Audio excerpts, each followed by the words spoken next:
Hello दोस्तों, स्वागत है आपका हमारे खास शो क्रिप्टो पर बात पे। क्रिप्टो पर बात इसीलिए क्योंकि ये शब्द क्रिप्टो काफ़ी ज़्यादा परेशानी खड़ी कर रहा है, क्योंकि लोग समझ नहीं पा रहे हैं ये क्रिप्टो है क्या। क्रिप्टो यानी कि क्रिप्टो करेंसी से मेरा मतलब है, मगर उसके साथ और भी बात करेंगे जिसमें हम आपको बताएंगे हमारे एक्सपर्ट्स क्या कहते हैं बिटकॉइंस के बारे में, जिस तरीके से बाकी डॉज कॉइन्स और बाकी चीज़ें चल रही हैं उसके बारे में। मगर उससे पहले सवाल ये उठता है कि कैसे अचानक से एक कॉइन जिसके शक्ल पर कुत्ता बना होता है वो अचानक से सोशल मीडिया में इतने ज़्यादा प्रचलित हो जाता है, लोग उसके बारे में इतनी ज़्यादा बातें करने चलते हैं। और 2021 में यानी कि 2021 में स्टार्टिंग से वो जो ग्रोथ है उसका वो 5000% बढ़ जाता है। दरअसल ये कहानी शुरू होती है एलन मास्क के एक ट्वीट से।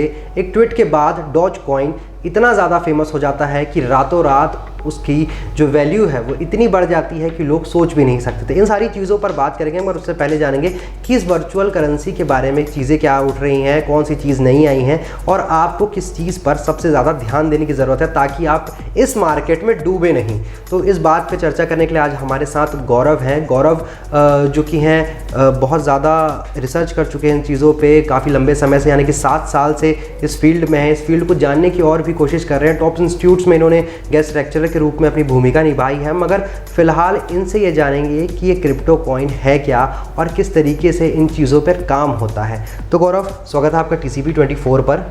थैंक यू स्नेहल जी, बहुत बहुत धन्यवाद आपका मुझे यहाँ बुलाने के लिए। गौरव, मेरा सबसे पहला सवाल आपसे ये है कि जिस तरीके से देश में अब बिटकॉइन का मार्केट चल रहा है, बिटकॉइन को जिस तरीके से समझा जा रहा है, बिटकॉइन को लिया जा रहा है, बिटकॉइन को लोग खरीद रहे हैं। पहले ये होता था कि बिटकॉइन जो पढ़े लिखे लोग थे या हाई क्लास लोग थे वो खरीदते थे, मगर अब नॉर्मल लोग भी बिटकॉइन के जो है मार्केट में आ रहे हैं, उसे समझने की कोशिश कर रहे हैं। तो ये है क्या आखिर बिटकॉइन? बिटकॉइन एक तरीके की वर्चुअल करेंसी है, जैसा आपने सुना होगा। सबसे पहली चीज़ आ जाती है कि ये क्रिप्टो करेंसी या ये बिटकॉइन कोई एक गवर्नमेंट या तो कोई देश या तो कोई कंपनी इसे नहीं चला रही है। दुनिया में जो कंप्यूटर्स है ये आपस में मिलके ये क्रिप्टो करेंसी को चलाते और मैनेज करते हैं, एंड यही इस चीज़ की सबसे बड़ी खासियत है।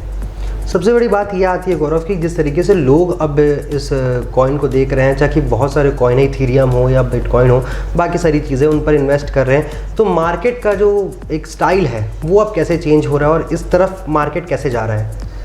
अगर हम मार्केट में देखेंगे तो समय के साथ नए नए इन्वेस्टमेंट अपॉर्चुनिटीज़ आती रहती है। आज से 10 साल पहले IT कंपनीज़ का बूम आया और जिसको हम कहते हैं .com, तब IT कंपनियों के प्राइस बहुत ज़्यादा इंक्रीज़ हुए। आज की डेट में ग्रीन कंपनीज़ है, फॉर एग्जांपल टेस्ला हो गए या तो अडानी ग्रीन्स हो गई, जिनमें नई नई अपॉर्चुनिटीज़ दिख रही है या तो लोग समझ रहे हैं कि ग्रीन एक स्पेस होने वाला है। लाइकवाइज टेक्नोलॉजी, क्रिप्टो करेंसी भी एक नया स्पेस ओपन कर चुके हैं, जिसमें हम ये देख रहे हैं कि दुनिया में फाइनेंस कैसे नए तरीके से वर्क करेगा या तो दुनिया के पेमेंट सिस्टम कैसे वर्क करेंगे। वैसे ही ये एक नई इन्वेस्टमेंट अपॉर्चुनिटी ओपन हुई है जनरल पब्लिक के लिए। चाहे मैं बाकी बड़े इन्वेस्टर्स की बात करूं या फिर वॉरेन बफे की बात करूं, इन्होंने ये सब सारी बातें कही थी कि भाई क्रिप्टो करेंसी एक बबल की तरह है, ये मार्केट में कोई काम का नहीं है। चाहे एलन मस्क की बात करूं, बाकी सारे लोगों ने इस बार पहले उतना ध्यान नहीं दिया। मगर अब कहीं ना कहीं जो एक्सपर्ट्स थे, जो मार्केट के स्ट्रेटेजिस्ट माने जाते थे या गुरु माने जाते थे, अब वो कहीं ना कहीं ये दिखाई दे रहा है कि भाई उनकी बातें गलत साबित हो रही है। क्रिप्टो करेंसी को ज़्यादा वैल्यू दे रहे हैं लोग। एक तरीके से पिछले 5 साल की अगर बात करें, आप पिछले 7 साल से फील्ड में है तो आपने पिछले 5 साल से देखा होगा किस तरीके से आपने स्टडी की है, लोग क्या समझ रहे हैं इसको। क्योंकि गूगल पर अगर पहली बार अगर आप सर्च करें क्रिप्टो कॉइन्स तो बिटकॉइन सबसे पहले आता है, मगर इसके अलावा और कौन कौन सी चीज़ें हैं? मैं पहले आपका सवाल का जवाब देता हूं कि क्यों राकेश झुनझुनवाला या तो आपके वॉरेन बफे हो या भी जो दुनिया के दिग्गज इन्वेस्टर है, उन्होंने ये अपॉर्चुनिटी कैसे मिस की। मैं ये नहीं कहता कि इन्हें नए चीज़ के बारे में पता नहीं है, लेकिन जब मैं कोई चीज़ को प्रैक्टिस करता हूँ तो उसमें मेरा नॉलेज बढ़ते जाता है या तो उसमें मेरा ज्ञान बढ़ते जाता है। लेकिन एक समय के बाद ये ज्ञान ही मेरी नई चीज़ों को समझने की क्षमता को रोक देता है। वॉरेन बफे जो कि दुनिया के सबसे बड़े स्टॉक मार्केट इन्वेस्टर है और जो सबसे सक्सेसफुल रहे, उनकी स्टॉक मार्केट में इतनी ज़्यादा अंडरस्टैंडिंग है कि टेक्नोलॉजी में जब वो जाते हैं तो वो टेक्नोलॉजी उन्हें समझ नहीं आती या तो उन्हें उस चीज़ में कहीं ना कहीं कोई खोट दिखता है। ये नेचुरल है कि हर चीज़ में एक्सपर्ट आप नहीं हो सकते और क्रिप्टो करेंसी डोमेन जो है, जो ये एग्जैक्टली अपोजिट है फाइनेंशियल मार्केट का। सो जितने भी हमने देखा है दिग्गज है, फाइनेंशियल मार्केट एक्सपर्ट है, हर किसी ने कहा है कि क्रिप्टो करेंसी बेकार है, या तो ये फेल हो जाएगा, या तो ये चीज़ कल रहेगी या नहीं रहेगी। सो ये कोई बड़ी बात नहीं है। इसमें अगर मैं और ऐड करूं तो यूएस की जो फेडरल रिजर्व है, जो कि बैंक के वहाँ एक्सपर्ट्स है, जेनेट येलेन है, उन्होंने भी कहा है कि क्रिप्टो करेंसी बंद हो जाएगी। सो इट्स वेरी मतलब ये बहुत नेचुरल चीज़ है, ये कोई सरप्राइजिंग बात नहीं है कि हम हर किसी से हर चीज़ एक्सपेक्ट नहीं कर सकते। एक बात और आती है कि जिस तरीके से आप 5 साल से इस फील्ड में, 7 साल से आप इस फील्ड में, मगर पिछले 5 साल की अगर मैं बात करूं तो आपने लोगों को चेंज करते देखा है, उनका जो माइंड सेट चेंज हुआ है क्रिप्टो करेंसीज को लेकर के, वो आपको कैसे दिखता है? सो जनरली हम एज अ सोसाइटी को हम डिफरेंट लोगों में तोड़ सकते हैं। कुछ होते हैं जो कि लीडर होते हैं, जो कि चीज़ों को लीड करते हैं। फिर आते हैं कुछ लोग जो कि उस चीज़ को फॉलो करके अडॉप्ट करते हैं।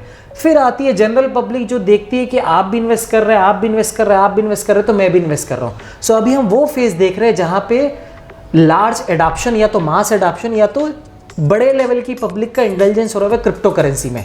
सो ये स्पेस स्टेप बाय स्टेप करके ग्रो हो रहा है। जैसे पहले हम टाटा के टाटा स्टॉक्स में हो सकता है पहले जनरल पब्लिक इन्वेस्ट नहीं करते हो, लेकिन अब कर रही है। पहले हम एप्पल ब्रांड भी नहीं जानते थे, लेकिन अब जनरल पब्लिक एप्पल ब्रांड जानते हैं। तो ऐसी धीरे धीरे ब्रांड्स ग्रो होते हैं, या तो कोई भी चीज़ें ग्रो होती है। एक बात मुझे फिर से याद आ रही है, शुरुआत में मैंने कही थी कि एक हैशटैग आता है ट्विटर पर, लोग ट्विटर पर इस हैशटैग को फॉलो करने लगते हैं क्योंकि ये हैशटैग एलन मास्क ने निकाला था। उन्होंने एक बात कह दी कि भाई ये डॉज कॉइन है, इसमें इन्वेस्ट कीजिए। तो क्या ऐसा होता है कि भाई एक सेलिब्रिटी बोल दे, एक इतना बड़ा चेहरा बोल दे कि भाई डॉज कॉइन में इन्वेस्ट करें, और रातों रात उसकी कीमत जो है वो बढ़ती जाती है, जो इस साल 5000% ग्रोथ में है? तो ये सारी चीज़ें काफ़ी ज़्यादा मार्केट को इन्फ्लुएंस करती है। मगर ये डॉज कॉइन भला क्या है, लोग अभी तक समझ में नहीं पा रहे हैं कि इस डॉज कॉइन को समझे कैसे, कि भाई कोई सीरियस क्यों ले इस डॉज कॉइन को। क्योंकि एक कॉइन है जिसकी शक्ल पर एक कुत्ता बना है, वो वही कुत्ता है जो हम मीम्स में देखते हैं, सोशल मीडिया में तैरते रहती है जो मीम्स, उसमें देखते हैं। तो क्यों लोग इस पर भरोसा करें, और लोग को आखिर ये क्या, इससे क्या मिल सकता है? सबसे पहली चीज़ रही, डोज कॉइन एक चुटकुले की तरह आया था, क्योंकि क्रिप्टो करेंसी बिटकॉइन का कोड ओपन है। आई मीन कोई भी अपनी क्रिप्टो करेंसी बना सकता है। सो जो डोज कॉइन के क्रिएटर, तो उन्होंने कहा कि मैं इसका कॉइन बनाऊंगा, और मजाक में उन्होंने कुत्ता बना के मार्केट में लॉन्च कर दिया। उन्होंने लॉन्च करने के बाद थोड़ा टाइम बाद उसको बेच भी दिए क्रिप्टो करेंसीज को अपनी काफ़ी सारी। अब वो क्रिप्टो करेंसी पिछले 5 साल से नॉर्मली ट्रेड हो रही थी, या तो बाय सेल हो रही थी। अब यहाँ पे हमें देखना पड़ेगा कि कैसे एक इन्वेस्टर, या तो कैसे एक सेलिब्रिटी जब आके कोई चीज़ को टच करता है तो कैसे वो पत्थर से गोल्ड बन जाता है। ये एक एग्जाम्पल है हमारे आँख के सामने। इलॉन मस्क है, जो कि one of the well known entrepreneur है, टेस्ला के फाउंडर है, स्पेसएक्स के फाउंडर है। उन्होंने कहा Dogecoin to the moon, मतलब डोज कॉइन जाएगा चांद तक। उन्होंने सिर्फ इतना कहा। अब मार्केट इसको परसीव करने लगा, कि मार्केट ये सोचने लगा कि इलॉन मस्क कह रहे हैं कि डोज कॉइन बहुत अच्छा है, बहुत आगे बढ़ेगा। और ये मैसेज इतने जल्दी फैला है क्योंकि हम आज की डेट में आईटी में रह रहे हैं, information technology, social media. 5 minute के अंदर मुझे पता लग जाता है यूएस में क्या होता है। ये मैसेज इतने जल्दी स्प्रेड होते गया कि हर कोई ये एक्सपेक्ट करने लगा कि ये क्रिप्टो करेंसी आगे बढ़ेगी। और यही रीज़न उसका आगे बढ़ने का, क्योंकि जैसी इसकी डिमांड आने लगी तो अपने आप प्राइस बढ़ने लगा। और ये हम अभी भी देख रहे हैं। यही इसका एक कारण है कि 1 साल के अंदर पिछले ये $5000 बढ़ चुका है, जिसमें ज़्यादातर ग्रोथ हुई पिछले 2 महीने में इलॉन मस्क जी के ट्वीट के बाद ही। अब अगर वापस इंडिया की तरफ देखें, क्योंकि तो वर्ल्ड वाइड एक्सपर्ट पे बात हो गई, मगर इंडिया की तरफ देखें तो भारत सरकार इस क्रिप्टो करेंसी को शायद तक सीरियस नहीं लेती है। अगर पिछले 5 सालों में फिर से जाऊं तो जो अरुण जेटली जो थे, उन्होंने संसद में इस बात को कह दिया था कि क्रिप्टो करेंसी का कोई भविष्य नहीं है, उसके बारे में ज़्यादा सोचने की ज़रूरत नहीं है।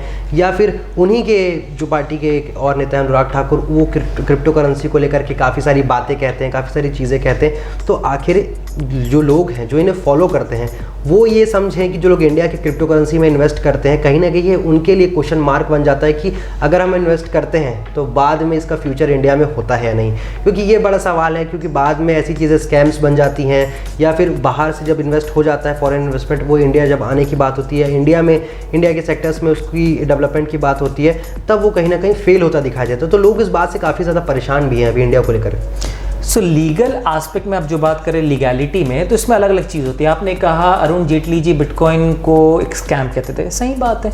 वैसे ही आपके वॉरेन बफे ने भी स्कैम कहा। सो अगर कोई इंडिविजुअल कह रहा है तो गलत है या सही, उसके पर्सनल थॉट है, वो एक पार्ट था।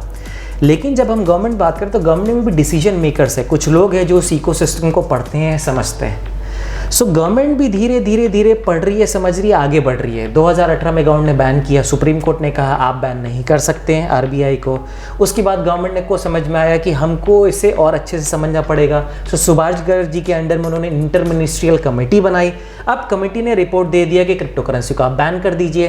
फाइनेंस मिनिस्टर के ऊपर प्रेशर आ रहे हैं कि भैया पूरे वर्ल्ड ओपन हो रहा है नए टेक्नोलॉजी के लिए, आप इसे क्यों बैन कर रहे हैं। अब फाइनेंस मिनिस्टर ने वापस डिपार्टमेंट को कहा है कि आप देखिए कि इसको हम कैसे रेगुलेट कर सकते हैं, कैसे अप्रोच करना चाहिए। सो गवर्नमेंट में भी डिसीजन मेकिंग टाइम होता है, बिकॉज यहाँ पे सिर्फ मुझे ये नहीं कहना कि क्या करना है, मुझे ये देखना है कि कैसे मैं एक अरब लोगों को, कैसे मैं उनका कंज्यूमर प्रोटेक्शन है, उनका इन्वेस्टमेंट कैसे ध्यान रखा जाए, या तो कैसे एक्टिविटीज़ को मैं, तो गवर्नमेंट के लिए अपने स्ट्रगल्स होते हैं और गवर्नमेंट धीरे धीरे उस स्पेस में आगे बढ़ रही है। ये पहला पार्ट। दूसरा पार्ट, अगर मैं आपकी लीगैलिटी के आंसर की बात करूँ, गवर्नमेंट ने इंडिकेशन दे चुका है। श्री निर्मला सीतारमण जी ने भी कहा है कि हम क्रिप्टो करेंसी को एक बराबर तौर पे हम रेगुलेट करेंगे, जिसमें वो कंज्यूमर प्रोटेक्शन हो, चाहे क्रिप्टो करेंसी के एडवांटेजेस हो, चाहे क्रिप्टो करेंसी में इन्वेस्टमेंट हो, ये प्रॉपर स्ट्रक्चर बना के गवर्नमेंट इसे रोल आउट करेगी। सो मेरी उम्मीद ये है कि पॉजिटिव रेगुलेशन आएगा आगे के समय में। गौरव, मेरा आखिरी सवाल आपसे यही है कि भाई जो लोग हमें देख रहे हैं, इस शो को देख रहे हैं, तो उनके मन में एक सवाल होगा कि भाई क्रिप्टो करेंसी में इन्वेस्ट कैसे करें, किस बिटकॉइन के, अगर बिटकॉइन की बात करें तो वहाँ कैसे जाएं, या फिर बाकी जो चीज़ें हैं डॉज कॉइन है, इनमें कैसे डिफ्रेंशिएट करें, फ़र्क कैसे समझें और इन्वेस्ट कैसे करें। मुझे आज के डेट में अगर सोना खरीदना है तो मैं जाता हूँ सोनार के पास, वहाँ से सोना खरीद के लाता हूँ। वैसे ही अगर मुझे क्रिप्टो करेंसी खरीदना है तो मैं क्रिप्टो करेंसी के लिए दो चीज़ होती है। पहला होता है जब आप सोना खरीद के आते हैं तो आप अपने घर में रख सकते हैं। कई बार मुझे डर लगता है तो मैं सोना बैंक में रखता हूँ। वैसे ही क्रिप्टो करेंसी में बहुत सारी ऐसी कंपनियां हैं जो क्रिप्टो करेंसी सेल करती है। सो आप सबसे पहले उनके पास जाते हैं, अपने अकाउंट की डिटेल देते हैं, KYC, और उसके बाद आप वहाँ बाय कर सकते हैं। यह हुआ आपका खरीदने का तरीका। दूसरा तरीका इन्वेस्टमेंट का, जो भी क्रिप्टो करेंसी में घुसना चाह रहे हैं, हर कोई ये एक्सपेक्ट कर रहा है कि इसका प्राइस बढ़ेगा, जल्दी मुझे पैसे रिटर्न होंगे, मैं बहुत ज़्यादा रईस बन जाऊंगा, क्योंकि पहले भी लोग बहुत ज़्यादा रईस बन चुके हैं। उन्हें ये बात ध्यान रखना पड़ेगा, या तो उन्हें ये बात समझना पड़ेगा कि जो हर चीज़ ऊपर जाती है वो हमेशा ऊपर नहीं जाती, कहीं ना कहीं कल ना कहीं वो नीचे आ सकती है। ये बात ध्यान रख के हमें इन्वेस्ट करना है, पहला। दूसरा चीज़ हो गया, हमें पूरे अंडे एक ही बास्केट में नहीं डालना है, क्योंकि हो सकता है कल वो फूट जाए तो जिम्मेदारी किसकी रहेगी। सो कभी भी एक ही जगह में पूरा इन्वेस्ट करने की सलाह मैं किसी को नहीं दूंगा।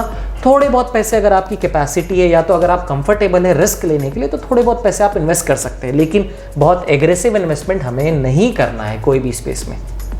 तो ये थे हमारे साथ गौरव मेहता, जिन्होंने बताया कि किस तरीके से आप क्रिप्टो करेंसी पे इन्वेस्ट कर सकते हैं, किस तरीके से इन चीज़ों को समझ सकते हैं, और इंडिया में अब किस तरीके की चीज़ आ रही है क्रिप्टो करेंसी को लेकर के, किस तरीके का मार्केट बन रहा है, सरकार इसके बारे में किस तरीके से सोच रही है, और इन फ्यूचर आपके लिए क्रिप्टो करेंसी कितनी ज़्यादा फ़ायदेमंद हो सकती है। तो लगातार आपके लिए क्रिप्टो पर बात पर हम इस तरीके के सजेशंस लाते रहेंगे। अगर आपको किसी टॉपिक के बारे में जानकारी चाहिए, या आप चाहते हैं कि क्रिप्टो करेंसी की दुनिया के किसी स्पेसिफिक सेक्शन के बारे में आपको ज़्यादा जानकारी मिल सके, या आपके कोई सवाल हैं, तो आप नीचे कमेंट बॉक्स पर हमें मैसेज कर सकते हैं या कमेंट कर सकते हैं, उसमें लिख सकते हैं आपके टॉपिक्स, और उसके बाद अगली बार क्रिप्टो की बात पर हम वो टॉपिक आपके साथ लाएंगे गौरव मेहता के साथ।